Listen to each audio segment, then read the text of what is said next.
Hey YouTubers, this is Rob Muffet. Guys, I like fishing with lures, I like fishing with live bait, even with dead bait. But sometimes I like to fish with plain old, ordinary, fresh white bread because it reminds me of when I was a kid a million years ago, and it was the first way I ever went fishing, and because it can be extremely effective for panfish when used in the right way. And here in Florida, we got a ton of panfish that, when caught on light tackle, can put up a real good fight and are fun to catch. The other day, I went to a bridge about 2 blocks from home and caught a half a dozen Mayan chitslids on one slice of bread. Chitslids are underrated, really scrappy little fish, and they're fun to catch. Really underrated. They put up a good fight. Now, when fishing for fun, I like to smash the barb on the hook to make it real easy to remove from the fish and from me. I don't use any swivel or leader or bobber, and I use the lightest mono I can get away with and a real long shank hook.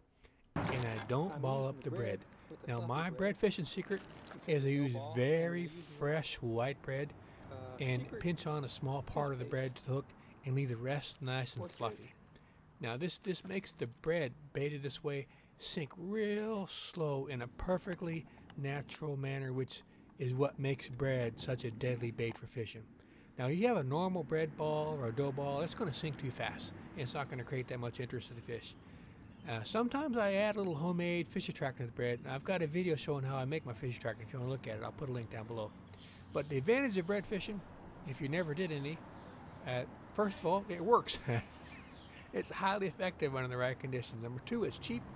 Bread is always cheap and available just about anywhere. No slime. Don't you miss frozen squid? It's not messy or smelly. Edible. If you don't catch any fish at all, you can eat it.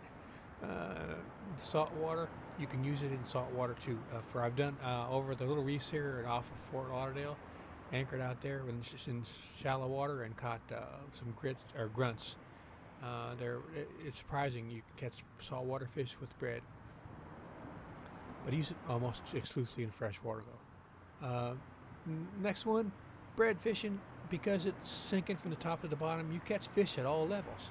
So you get fish active at different levels.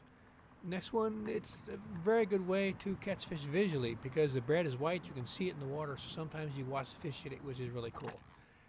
Another visual attractant is because you don't have any sinkers or swivels or bobbers on the line, that line's going to lay on top of the water, and you're going to use that line as a float to signal. So when you get a hit, it's going to jerk, and you know your bait is hit. Next one, with bread fishing, you're always busy because the bait comes off so easily. You're always going to have to put more on there and rebait it and throw it out. So it's not boring like sitting bottom fishing. Next is, you got to do a little trash talking. You go fishing with other people and they're using fancy lures and stuff, and they're using bread, and you just caught a bucket full of fish. So you can, get a nice look on their face when they see you caught a fish on bread. Sometimes they forget what you can do with bread. Next, it could be cane pole cheap. What I mean by that is, actually a cane pole is better to bread fish with than a regular pole because you can't really cast out too well. So a cane pole has an advantage over other type of bread fishing with rod and reels. And also in Florida, you can fish with a cane pole without a fishing license. The downside to a cane pole is once you get over a certain age, fishermen tend to laugh at you. Now, next one is the wind. Sometimes you're using a bobber with other bait.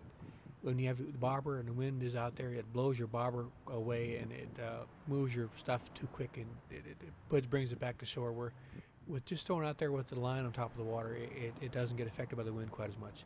Now, what's the downside of bread fishing? Well, the downside, it's really hard to cast out very far, which is, like I said, it's better to use cane pole, but it's hard to cast out. And if you got any waves or ripples on the water, it's kind of hard to see your line, so you can't tell when you got a hit. Also, another downside is since you're using so much slack on your line, when you get a hit, sometimes you don't know it right away, and now the hook is too deep in the fish. So if you have any barb, you're going to gut hook the fish, and it's not good. You're going to kill that fish for nothing if you're not going to eat them. So I always make sure I smash the barb down. Another negative of bread fishing is the bread goes stale very quick in the wind and the sun, so you got to keep it in a plastic bag all the time. But that's about it. Only the negatives I can think, and the positives outweigh way more. And there's, like I said, in Florida, we got a ton of really great fish you can catch that put up pretty good fight that are panfish. I've never caught bass with bread, but once I caught a peacock bass, and that thing almost broke my rod. And a lot of these new exotic fish, like the cichlids and other fish, they put up really great fight. So I hope you give bread fishing a try, guys. It's very simple, low-cost pleasure. It's available to everybody. And hope to see you out there. Bye. I took the barb off the hook, so I might lose them. Come on, baby. Nice little chiclet.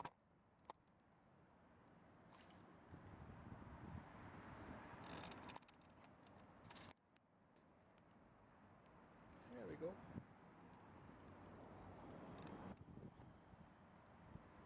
Nice little chiclet.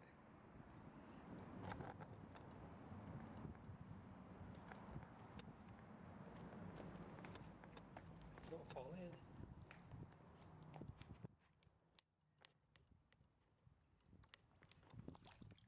There he goes.